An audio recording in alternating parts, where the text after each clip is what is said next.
Good morning. This is retired Fire Chief Paul Smith with the Marin Fire History Group. And today we're very pleased to provide for our program listeners our piece on the Marin County Fire Department. Now, the Marin County Fire Department history is long and storied, and we were very, very fortunate to socially distance with the help of Marin County Fire Chief Jason Weber and his staff to get together retired Chief Ken Mizuko, retired Fire Chief Stan Rowan, and retired Deputy Chief Jim Selfridge. So today I'm pleased to have Jim Mann with us, who's a retiree from Marin County. Good morning, Jim. Good morning, Paul. And, can you lead off maybe a little bit with the history of Marin County Fire? We'll maybe do a little thumbnail on who they are and where they came from. The Tamalpais Forest Fire Association was formed in 1914, and that was followed by the Tamalpais Forest Fire District in 1917. This agency was responsible to protect the Marin watershed, wildland, and forests from fire. By 1920, the Tamalpais Forest Fire District had several caches of fire tools strategically located on the watershed for use in case of conflagration. Fire patrol was completed on horseback, assisted by a fire lookout stationed on Mount Tam. Yeah, that's interesting because I read that the original Mount Tam lookout was built by the San Francisco Examiner. This is back in the early 1900s, I understand, and its original purpose was to spot the ships at sea heading into the San Francisco Bay. So that's an interesting part of the fire lookout, because when I think of Marin County Fire Department today, I think of their couple of things. Their big Type 3s and the wildland fire protection piece, as well as, the lookouts today on Mount Tam and Barnaby. But remembering back, the Tamalpais Forest Fire District fought the fire in 23. I think it was like 40,000 acres that burned from Lucas Valley all the way to Bolinas, and the devastating 1929 Mill Valley fire. Then the Marin County Fire Department was formed in 1941, replacing the Tamalpais Forest Fire District. The fire department's headquarters and dispatch office are located in Woodacre, still there today. Yeah, that's great. And for this first part of the segment, we'll take a trip out to Woodacre, and we're going to start our piece this morning with it's going to be 3 sections. It's a great piece of history that we able to extract from the former chiefs. It's really, really good. We're so excited to be able to bring this to you. And today's segment is going to be on the Marin County Fire Apparatus and its evolution, the values and principles of who the Marin County Fire Department is and who they are today. And then Chief Selfridge brings in a very interesting discussion about vegetation management. So we hope you enjoyed today's presentation. And like I say, this is the first part of 3 for Marin County Fire history. Jim? Yeah, I hope you enjoy the program. Due to the pandemic, this video was recorded via the internet, using multiple computers to allow for social distancing. You may notice occasional glitches in the transmission quality because of this. Thank you for joining us and enjoy this great history.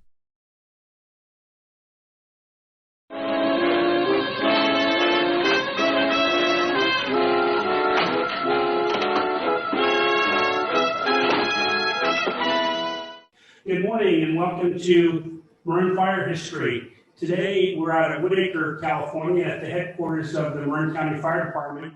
And with me today I have retired Fire Chief Ken Mizuko, retired Deputy Chief Jim Selfridge, and retired Fire Chief Stan Rowan. And today we'd like to chat a little bit about the history of the Marin County Fire Department and the impact that all 3 of these gentlemen made on Marin County Fire through the years.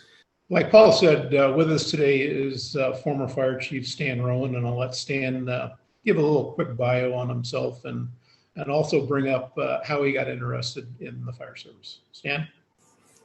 Hi, I'm Stan Rowan. I started in 1960 as a summer firefighter, worked the summer of 60, and that fall hired full-time as I guess they go fireman.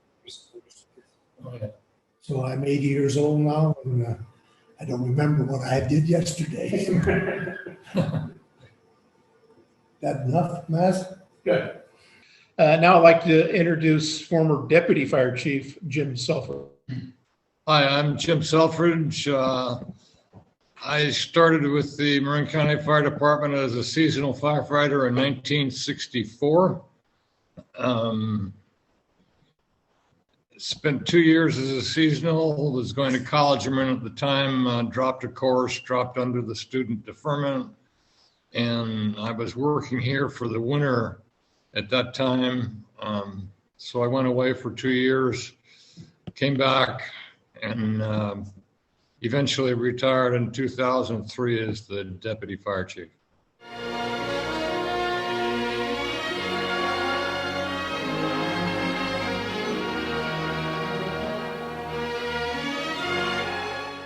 The first engine that came from an actual vendor, fully equipped and manufactured, was from Van Pelt, and I think it was like 1973 or 4, with a Type 1 engine for Woodacre. Yeah, you're right. But there was those GMCs were factory built. Those two. The one that was at Hicks Valley and the one that Humphreys had in Centerville were factory built. The one Humphreys had in Centerville, and that was factory built. And I think the first and that might have been a political end of management along there. They overspent the budget along there somewhere. That's I heard rumors to that effect. Yeah. And then in 1976, we took delivery of our first 2 wildland engines that had actual fire retardant systems on them, manufactured by Western Fire, and those were kind of the start of our equipment replacement. But while we're talking about equipment replacement, there was a shift, Stan, while you were fire chief, to really take vehicle maintenance and replacement out of our budget and shift it over to the Department of Public Works, which I know was, not everybody was in favor of that decision, but maybe you can talk about the benefits to the organization of that happening.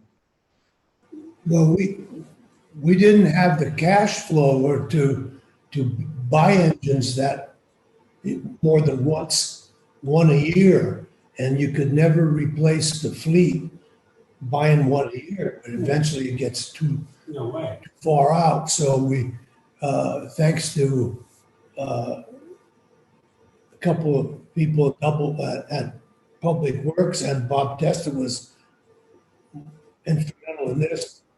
We got a system going, a replacement plan for the whole fleet. And I'm not sure, I think Type 1 was 15 years, and Type 3 was 10. Am I correct with that statement? Yeah, I don't know if it's still that, but it's close. And to start it off, they had to buy 5 vehicles the first year.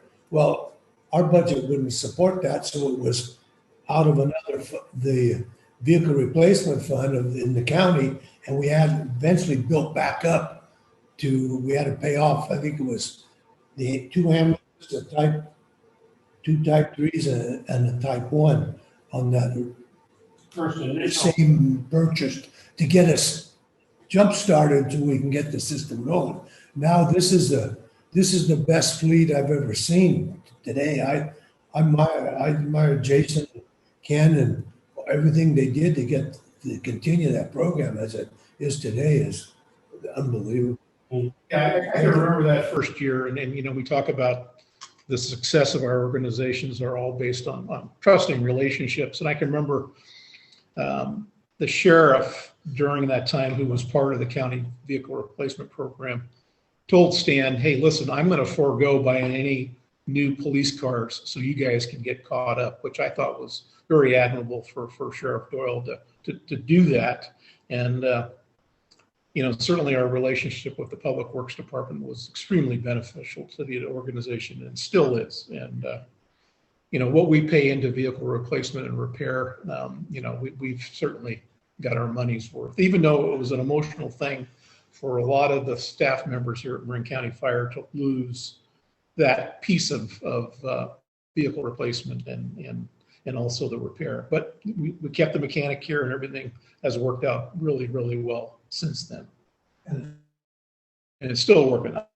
The other thing, to go back just a little further, under Chief Bloom, who became chief in the mid 60s, like somewhere along in there, that he bought 2 OPS bid at Type 1s, and that was before the replacement program. And one of them was wrecked, wasn't it, eventually? Yeah, Lima Hill. Oh, yeah. Lima Hill into the restaurant. Yeah. And, Wow, right for Doug Cole. Yeah. but those were bought, I guess one was stationed here. What was the other one? Santa Benicia? Point Reyes. Point Reyes. Santa Benicia. Eventually, when we had to replace the resident. Yeah, well, I think the one in Santa Benicia had a manual transmission, remember? Did they? Okay. Both of those had manual transmissions. But like Stan was talking about, every time we had to reduce our budget, it came out of vehicle replacement, and becoming part of the county vehicle replacement program really just eliminated us losing that new purchase every year. So it was a great thing.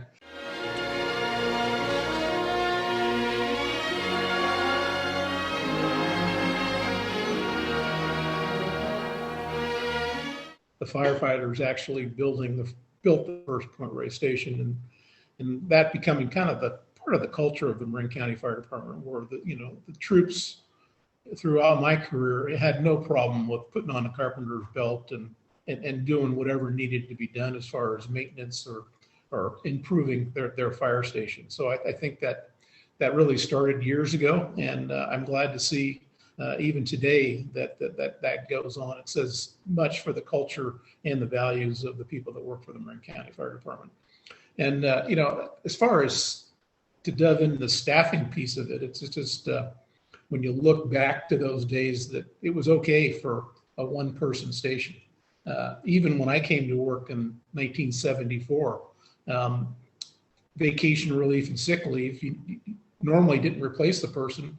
The partner just worked by himself, and a single engine company response with one person on it. So things have changed certainly today for the good. And I think as far as our service level to our communities, and also certainly for firefighter safety, some great improvements that have been made along the way as far as staffing and are continuing to be made. One of the things that we wanted to talk about as far as hiring, I can remember stories when I came to work that, one of the first interview questions was, well, what else can you do? What trade can you do? And not too many people got hired in this department without having some carpentry skills, some plumbing skills, some welding skills, and maybe Jim and Stan, you can kind of talk to that and how the organization actually built their own equipment. A lot of the fittings, the double males and all that was put together out in the shop and soldered together, and some of that stuff is probably still around here somewhere. I think I have a couple at my house, so maybe you can talk a little bit about that. Well, I worked in the shop as a firefighter, what they called a firefighter specialist, assisting the mechanic. So I did all the service work on the engines, and I also had skills doing body work on cars and trucks. So I did all the body work and the painting on the engines, painted several of them, numerous. So that was my contribution. Plus, I'm pretty handy, so I contributed other things as well. Yeah, Ken brought up the point about the culture of the organization. And I was in Kent Building. We knew that. We knew the county fire took care of their stuff, and they were proud of their equipment and proud of their organization. And that does build character, and it builds the organization where if you worked on the fire station, you worked on the piece of equipment, you took pride in it. Right. So that was evident from us. That, you guys had a very, they were proud of who you were and proud of what you do.